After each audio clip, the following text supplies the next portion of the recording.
আসসালামু আলাইকুম। Varsity admission টেস্টে তোমাদের যে জেন্ডার নিয়ে যে প্রশ্নগুলো আসছে বিগত সালগুলাতে, আজকে আমরা সেগুলো নিয়ে আলোচনা করবো ইনশাআল্লাহ। জেন্ডার নিয়ে এ যাবৎকালে যত প্রশ্ন আসছে সেগুলার যেই প্রশ্নগুলার তোমার না পড়লে একেবারেই হবে না, সেই প্রশ্নগুলোই শুধুমাত্র আমরা আলোচনা করব।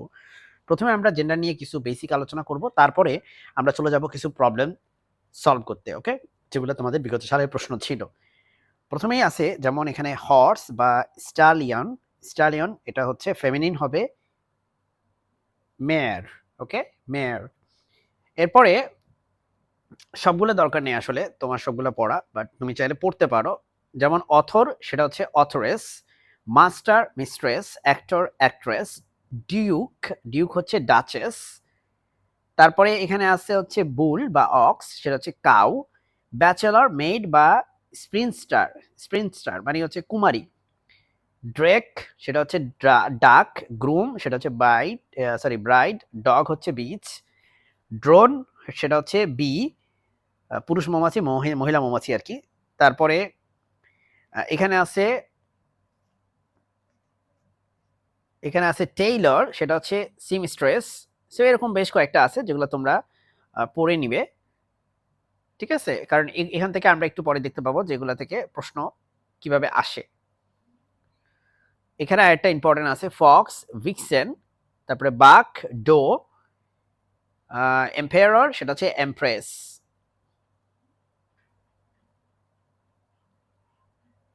ওকে, সো এবার আমরা কিছু প্রবলেম সেটে চলে যাই। তোমরা এগুলো অবশ্যই একটু দেখে নিবা যেগুলো যেগুলো আসছে আর কি, ঠিক আছে? আমরা ভিডিওটা বেশি বড় করব না, আমরা প্রবলেম সেটে চলে যাই।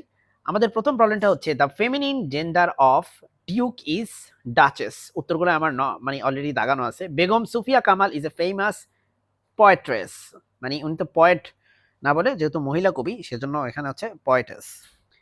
Which gender is the word parent? Parent হচ্ছে একটা কমন জেন্ডার, বিকজ প্যারেন্ট দিয়ে আপনার মাও বোঝাতে পারে, বাবাও বোঝাতে পারে। Which is the opposite gender of witch? Witch মানে এটার অপোজিট জেন্ডার হচ্ছে উইজার্ড। উইচ হচ্ছে এখানে স্ত্রীলিঙ্গ আর উইজার্ড হচ্ছে এখানে পুরলিঙ্গ। Spouse is a common gender, কারণ স্পাউস দিয়ে স্বামীও বোঝাতে পারে, স্ত্রীও বোঝাতে পারে, সো এটার জন্য কমন জেন্ডার আর কি। Which one is a masculine gender? Masculine gender এখানে হচ্ছে এয়ার, এটা মানে উত্তরাধিকারী বোঝায়। তো এছাড়া বাকিগুলো হচ্ছে ফেমিনিন জেন্ডার, বি, নিস, কাউ, এগুলো সবই হচ্ছে ফেমিনিন জেন্ডার।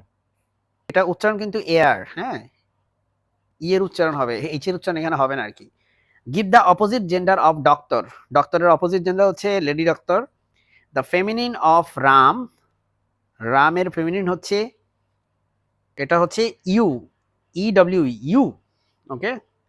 এটা বোঝায় কি, এটা হচ্ছে পুরুষ ভেড়া, এটা হচ্ছে মহিলা ভেড়া। তারপরে লাস্ট প্রশ্ন আজকের, what is the masculine gender of mare, MARE? এটার উত্তর হচ্ছে ম্যাসকুলিন ফর্ম হচ্ছে স্টালিয়ন, স্টালিয়ন। সো যাই হোক, এই হচ্ছে আমাদের আজকের আলোচনা। আচ্ছা, মেয়ার বলতে হচ্ছে আসলে হর্স বোঝায়, হর্স মহিলা ঘোড়া, আর স্টালিয়ন হচ্ছে পুরুষ ঘোড়া। সো এই হচ্ছে আজকের ছোট ভিডিও। এই ভিডিওটা দেখলে ইনশাআল্লাহ জেন্ডারের অনেক প্রশ্ন আমরা পারবো। আসসালামু আলাইকুম। চ্যানেলটি সাবস্ক্রাইব করে রাখবে।